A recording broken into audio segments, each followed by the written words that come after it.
Fantastic. Since it's the quality-related topic, we must start and finish when it's supposed to start and end.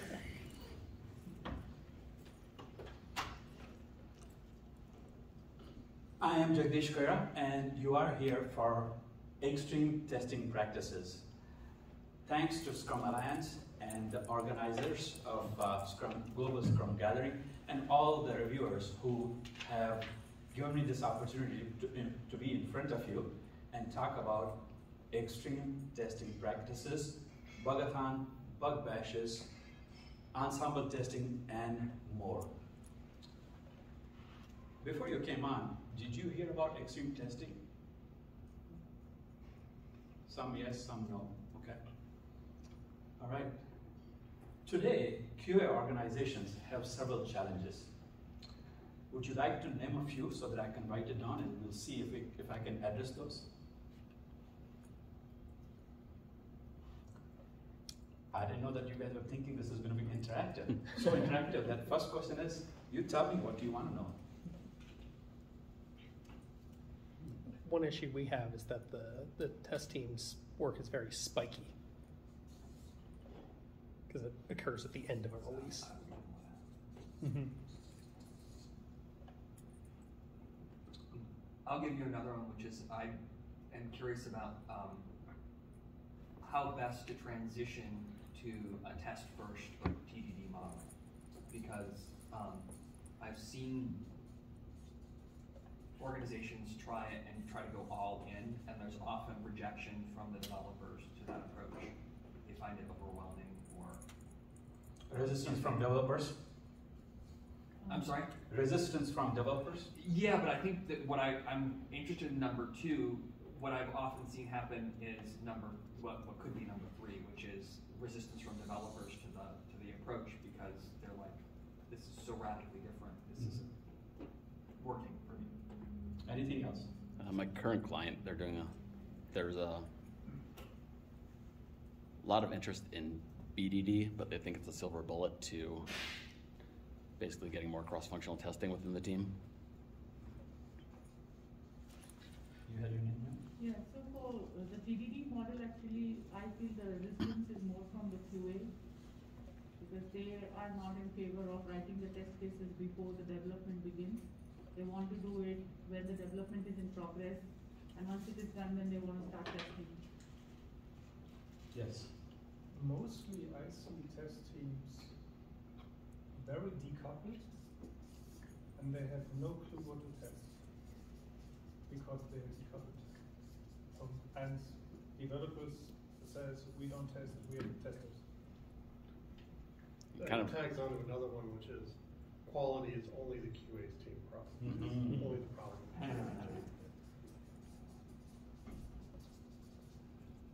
Perfect.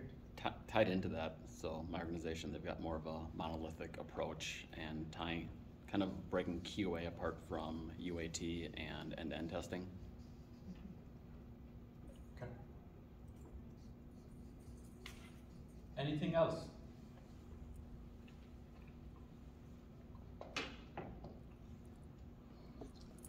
I did kind of have one thing. I heard a lot of those different things though.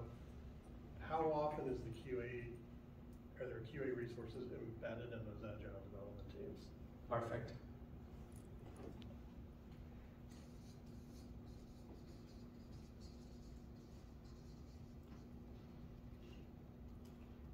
I was hoping to get two more so we can cover top 10. Also very often the end user or the customer is being asked to test, but they have really no clue. How? I mean, they know what they want somehow, but they don't know how to test it. Yeah, right. All right. Yeah, another thing I see is the QA role specifically is something that's oftentimes outsourced. So you have the developers here, the QA is not here. They're technically part of the team, but it's a challenging approach because when they're working, everyone here is sleeping and vice versa. Awesome. All right, I think I got top 10. All right. I would like to thank our miracle worker back there helping me and supporting me here. So thank you for volunteering. In front, we have Craig and Monica, who have agreed to kind of make sure that this gets recorded. Since they are recording, I want to take your permission. It's okay for me to record. Awesome, cool. All right, in today's world, QA organizations are facing several challenges. You have highlighted top 10 here. I would like to add more to that, is that that aligns with something like QA's problem. I want to make sure that we understand that there is shared ownership of quality. A lot of times what happens is people think agile means, oh, just deliver minimum viable product with a minimum quality. So that's not the way agile works. Agile is about embedding testers with developers and then developing those T-shaped skills so that developer learns from tester and tester learns from developer as to what it takes to produce a high quality product in production. And a lot of times what happens is we see this time and time again, is that development team is taking so long, and then we have this silo of QA organization. They say, here, by the way, we are releasing this product over the weekend. You just have a Thursday, Friday to finish testing so that we can put it on production on Sunday night. QA organization should not be the last stop before you go to production. We want to shift left. We want to make sure that we have embedded, and this is happening with most transformations that I see. As part of transformations, we are integrating, we are shifting left, we are integrating the QA organization with development organizations so that we make sure that it is shared ownership of quality. In terms of what eXtreme testing practices are, is adding on, making testing and quality on steroids by incorporating what all you guys talked about. I'll touch upon those practices as well, but I will talk about adding on to those practices, Bug-a-Thon, bug bashes, and Ensemble testing and more. To add to that, I heard you mention about, you have heard about eXtreme testing. When you said that, in what context you had heard? So my organization is actually trying to slowly implement eXtreme testing within our framework. So we're just starting to get into this. Mm-hmm.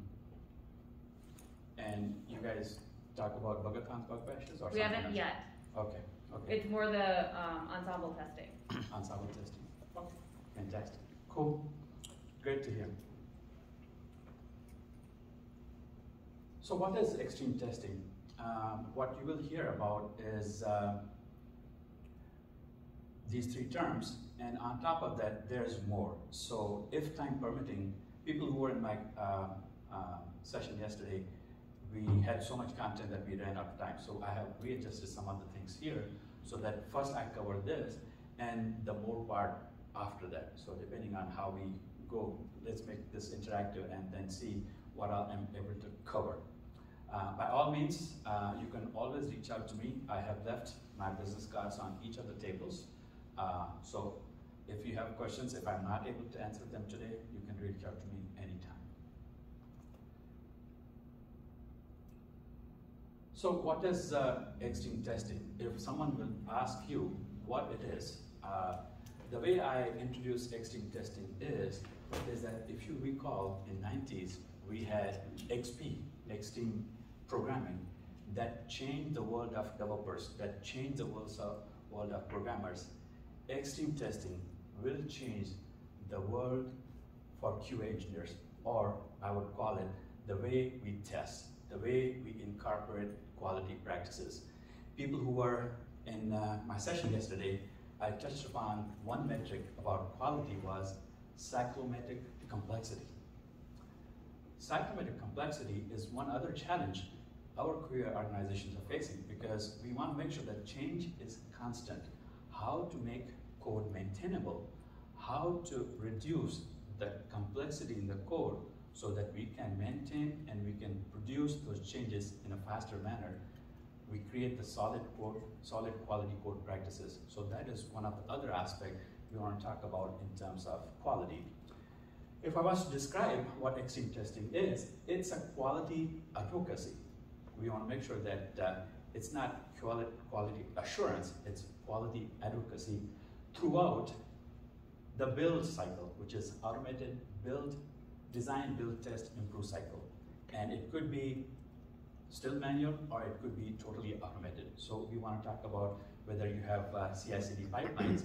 This concept goes to that aspect as well.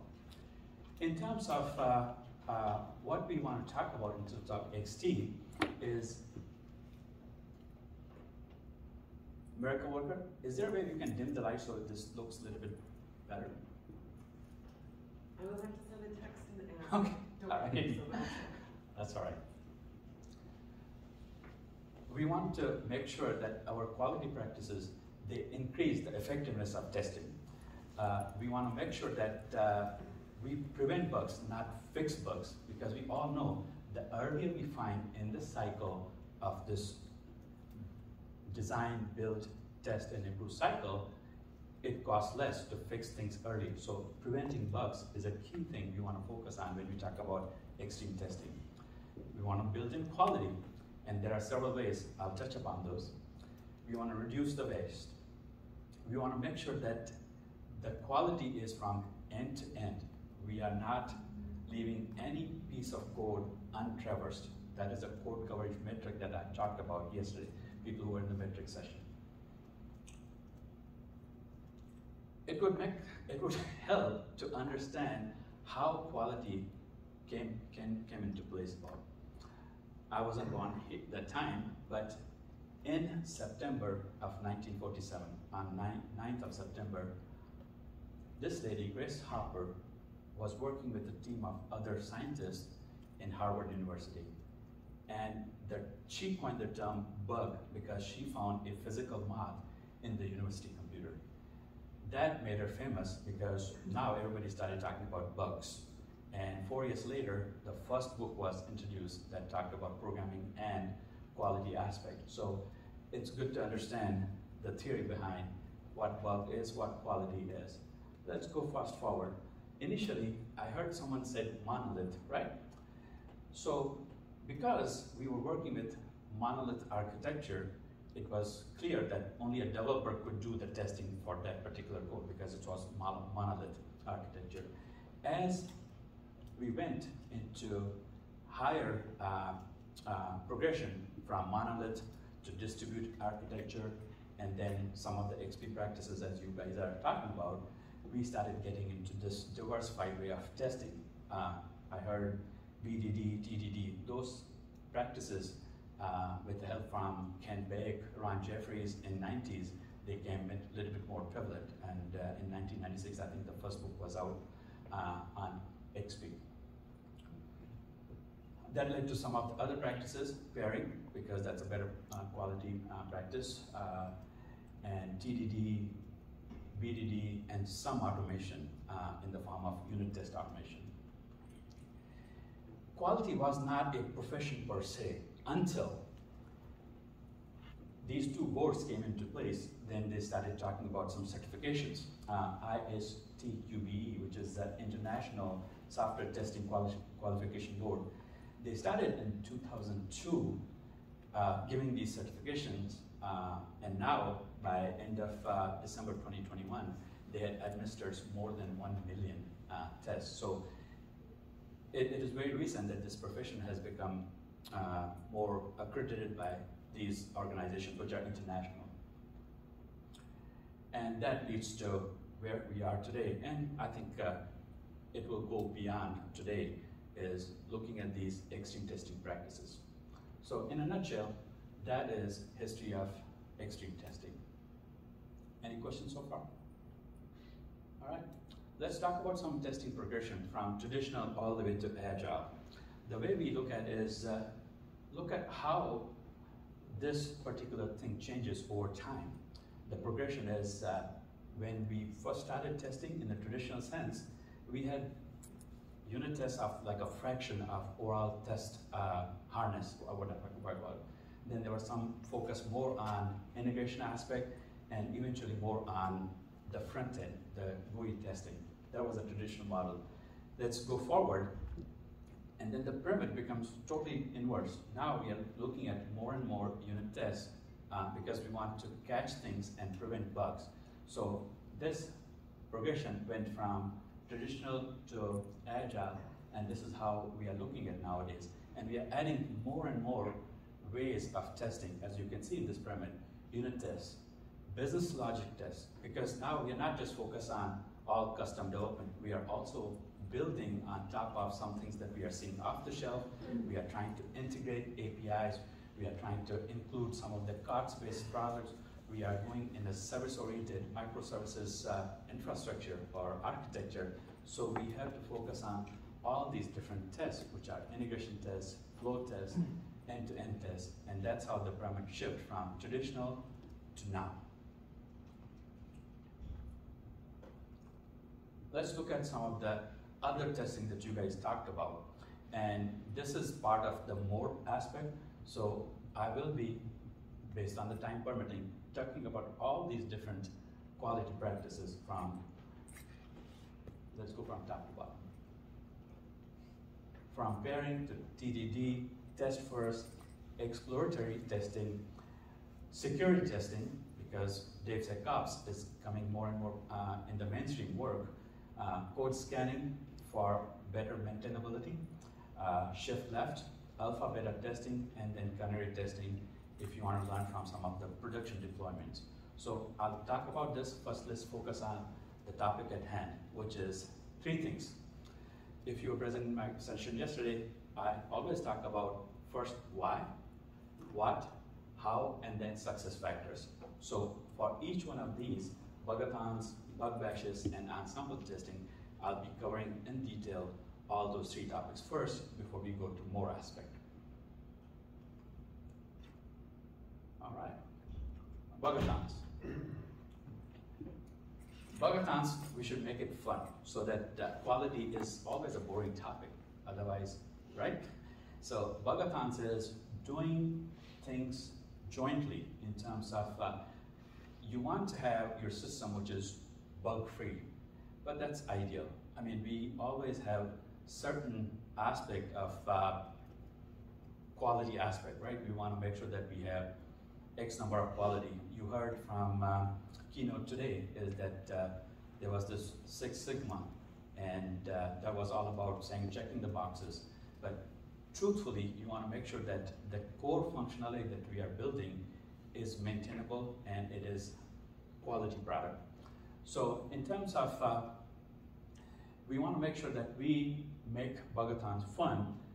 We want to make sure that this is a joint event. We want to focus on getting rid of bugs and in a form of a collaborative fashion. In terms of in today's organization, I know you guys probably are associated with quality aspect. Do you guys in your teams have a bug duty or a team member who's responsible for bug duty? Okay. We had a whole team. You have a whole team? We did have a whole team, yeah. Okay, and how did that work out for you?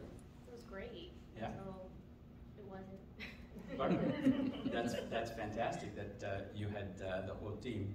Typically what I have seen in the organization, they assign or take turns that one team member becomes responsible for bug duty for that particular iteration. So I know that sometimes it becomes a joke or a punishment when someone is saying, oh, this sprint, I'm on bug duty. It's like punishment. So their job is, they would either devote their capacity during the iteration on fixing all the bugs, or maybe part of it, depending on how the team is progressing in terms of what quality they are looking for, searching for. Then look, you dim the lights. He's looking to dim the lights. Yeah. Thank you. Of course.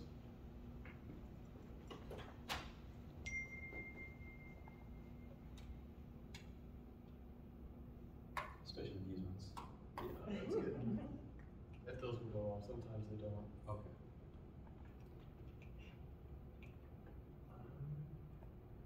I can't get those off, but we at least got the glare off because you're in front of those lights. So you should. Do Do you want to go fully dark for the session? How do you guys like it? No, definitely not. Is that better? Yeah. Yeah, that's great. Awesome. Thank you. No problem. Have a great session, guys. Thanks. Appreciate that.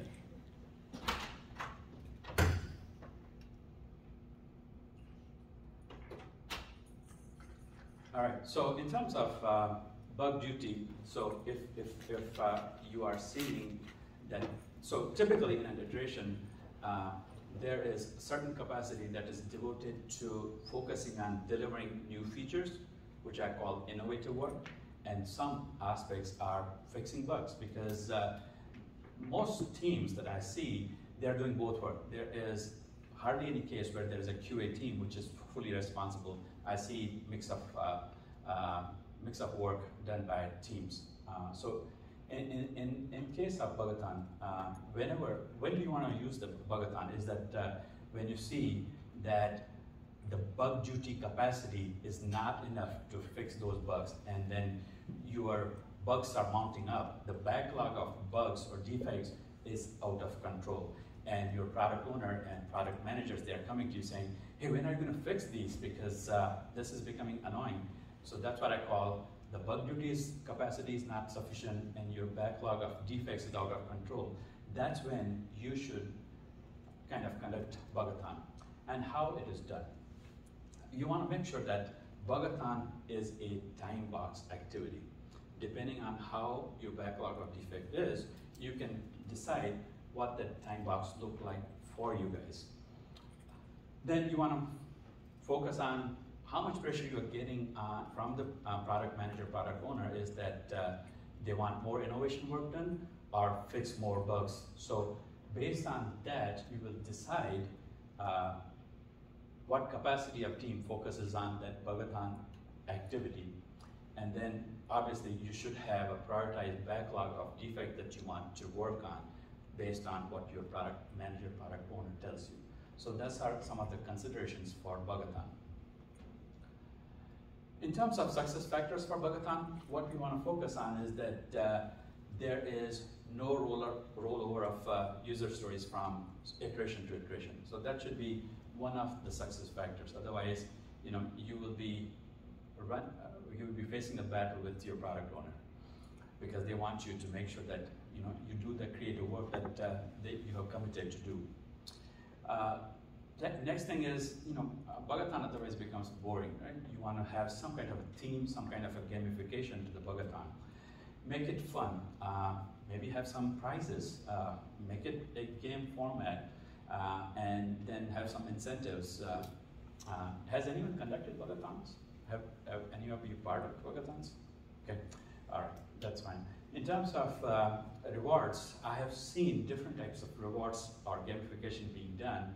Sometimes they would have, depending on what theme it is, they would have certain prices. So for example, it could be number of bugs fixed, or a threshold of saying who among the team members who are participating in Bug-a-Thon reaches X threshold, saying, hey, if you reach this threshold, you win a prize. And it could be basically you be creative and create those prizes so that it becomes an event that everybody enjoys, or a set of days that Bug-a-Thon, 3 days, 5 days, or entire sprint, depending on how you want to structure it. So these are some of the success factors for Bug-a-Thon. All right, the next up is bug bashes. This is another set of collaborative activity that is done in a collaborative fashion. So when should we do bug bashes? Here are some of the considerations when we should do that. We want to mitigate the risk. So bug bashes are, say you have internal capacity that you are using to do the test, but you have an ill feeling that, you know what, we have not done enough testing. But you are getting a pressure saying, hey, get this product out into production, but you have a risk.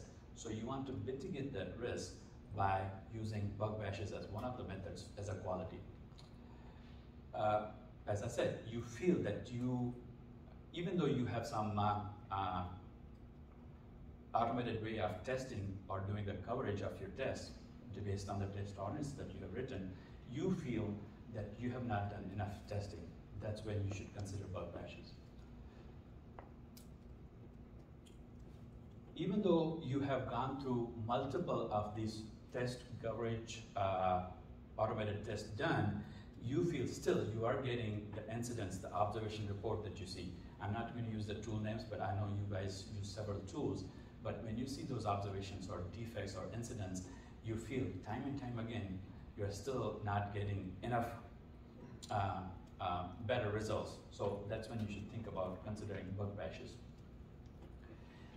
Another way to do it is that based on the persona of your users, if you want to incorporate them as part of this testing cycle, this is a good way to have bug bashes done. Another thing is based on persona or the focus group. You want to make sure that you invite those focus group to do those tests. And I'll get to how you do it, right? This is one part.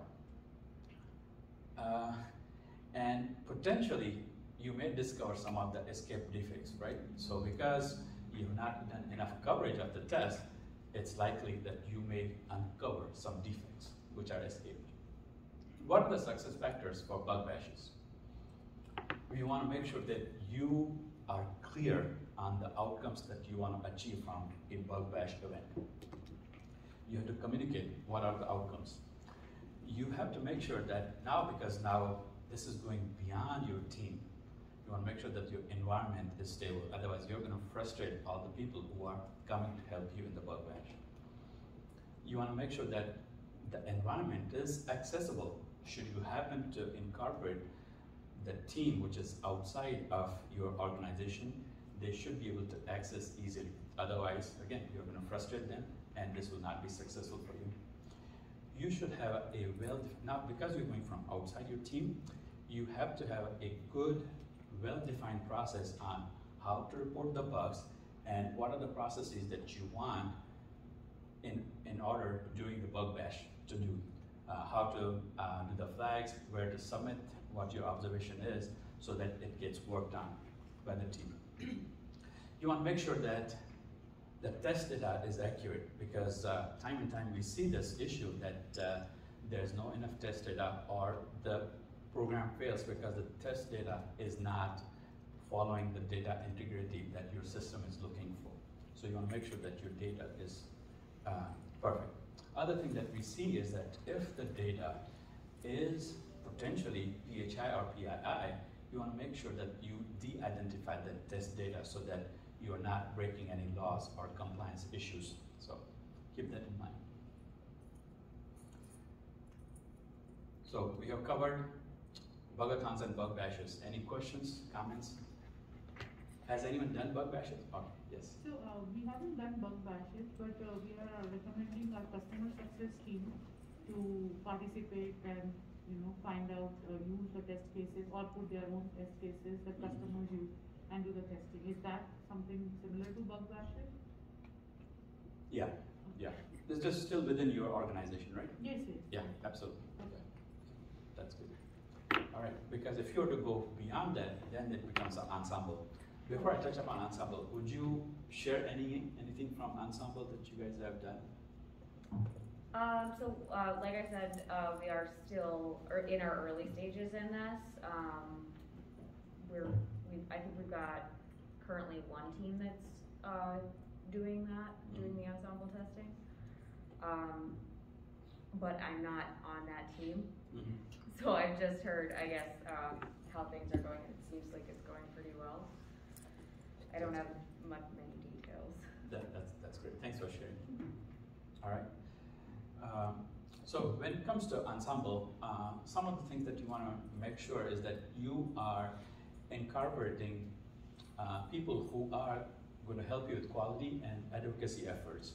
You want to make sure that your internal capacity is supplemented by external capacity to help you with additional capacity so that you can do this jointly. You are basically addressing the test coverage, you're addressing the scope of your testing through this. Why should we use Ensemble testing? Because it is quick. It is an emergent method of testing. You are not only leveraging your team or organization, but you could potentially go outside of your organization if you are using Ensemble testing, because it's a quick way to address some of the testing efforts that you need. Secondly, it is meaningful because you are getting feedback from the testers who are using their own devices. Remember I said you could go outside of your organization, so you could make it available to the real life users who are not only using their own device, and they could have a diverse of device. I'll give an example of, I remember I was working for a company and we were deploying an app. Deploying app on iOS, Android, and at the time there were a few other stores that were Microsoft stores and stuff. When you are doing that, we have to see iOS a little bit controlled, right? But when it comes to other Android market and Microsoft, there are several other devices that you have to kind of factor in. If you do this kind of ensemble testing and invite those people, they are using different devices to test that. So that gives you a broader variability when you're testing with the ensemble testing. Motivated. You want to make sure that the group that you are dealing with are motivated. They could be within the company or outside of the company. Especially this becomes a cost-effective way to do some testing, because now you are going outside and then getting the testing capacity to you. Granted, you may be paying them, again it's based on incentives, but nonetheless it will be less costly to you if you do ensemble testing like that one. And also, it is very, very effective. So this is how you use or when to use the ensemble testing. Some of the considerations for the ensemble testing. Often this replaces your alpha or beta testing. And again, if time permitting, I'll talk about alpha and beta as well in the next few slides. It is, again, a time box activity. You want to make sure that it is time box.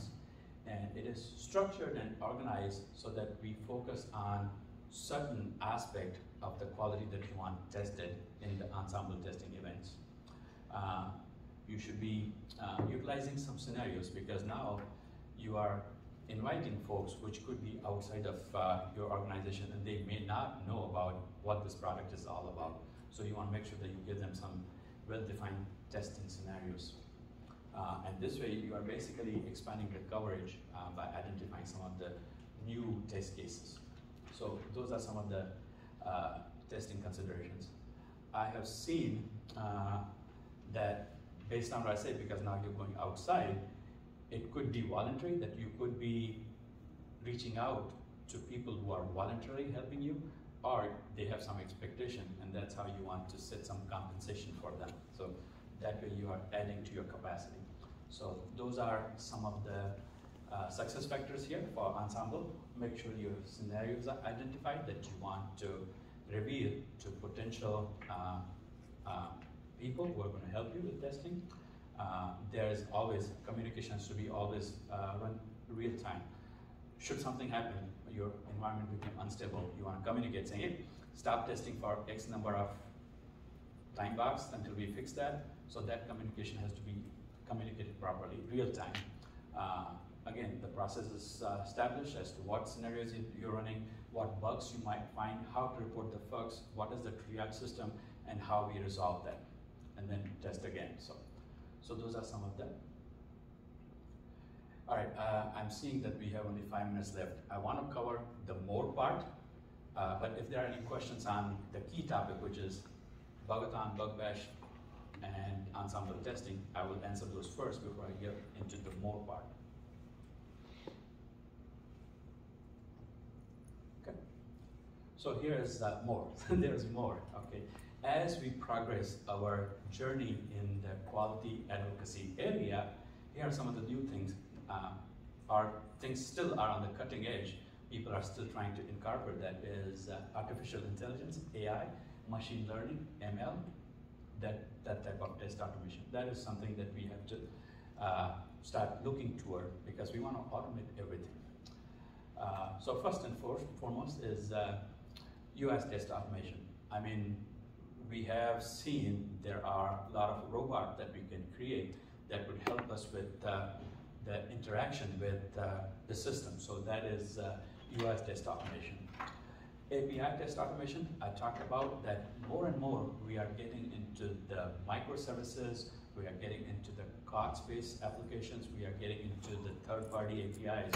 So it helps if we have automation around those, because then we don't need to worry about it, right? If we kind of make sure that there's automation for API, something goes wrong, we just alert that microservice, that API owner to fix that. So we don't need to worry about consume our capacity in fixing that. Machine learning, a lot of patterns that we see. So there is an application, there is some portal, you will see that there is a sequence of scenarios that people use.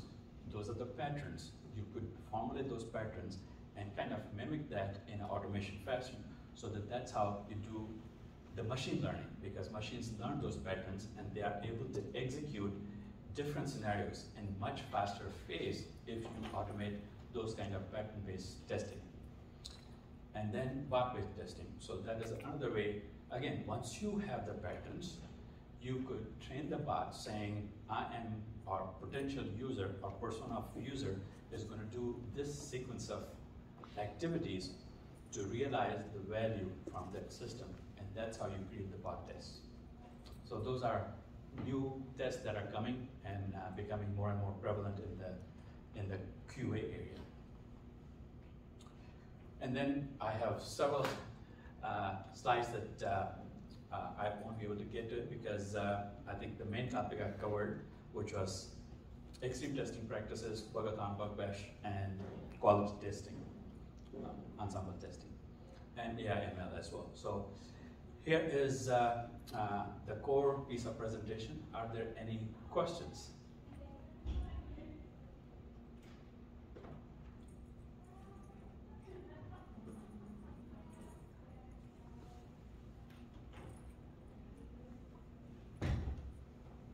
All right. So let's talk about some of the challenges that you told me in the beginning of whether we address those. So let's start from 10 onwards. Outsource. QA organization, if they are outsourced, I would say that maybe ensemble testing is a way you could help or do that effectively. End user testing, they have no clue. All I can say is that just make sure that test scenarios are identified and well communicated so that they have at least some clue as to what the system is supposed to behave and what they should be testing for. I heard embedded team members. I think as we progress in our agile journey, we will see more and more integrated teams where developers and testers are working side by side and helping each other. So you'll see more and more of embedded teams. Monolith approach. I hear you. All I can say is that work with your enterprise architects, business architects to help you with that overall infrastructure, addressing the overall infrastructure. QA problems and decouple and no clues. I would say again, some of the practice that I have talked about here, if you incorporate any of those, you are going to get a lot of progress and headway into addressing those. Resistance, a lot of times resistance I have seen is because of the reward system or the reward system that we should change. I'll give you an example where I saw some resistance across the silos. Developers were rewarded on lines of code that they're producing, and the QA organizations, they were being rewarded on number of defects they report. So the VP of QA organization, they were getting bonus every quarterly based on the more bugs they report. Well, that's bonus. a good collaboration, right? Yeah, I was going to say. It's a perfect collaboration. We're bad code. Kickbacks to the developers, more defects, more money for me, more money for you. Yeah. So that's how you address. Just pay everybody. TDD model, obviously TDD is very effective, and we are on that particular slide here, is that you write the test first. I understand it is very difficult. It does take some more time to write the test first, which it fails, and then write the minimum of the code so that your test passes now. But this way you're making sure that you have shifted left. You have made sure that your coverage is full. You don't have to worry about creating any code that is going to misbehave, because now you have done basically test first and then address with a new code that you are basically creating the code that is really solid. So that is about the TDD. Spiky, I don't understand what we were talking about when we put spiky. Oh, that was mine. I was talking about how, like you were saying earlier, it's QA has nothing to do till Thursday, Friday, and we're like, get it out by the end of the weekend. I see that. Yeah. Okay. All right. So we addressed that. Okay. All right. I think we covered. Are there any last minute questions, comments, thoughts? Otherwise, let's give a round of applause to our miracle worker in the back. Thank you for your help. And Craig and Monica, thank you so much for your help. And to all of you for being here, even though you had a choice of attending other great sessions. So thank you so much. I care about metrics based on what you heard me yesterday. So I look forward to your feedback in terms of number of cards so that I get invited probably in the next event here. So, Thank you.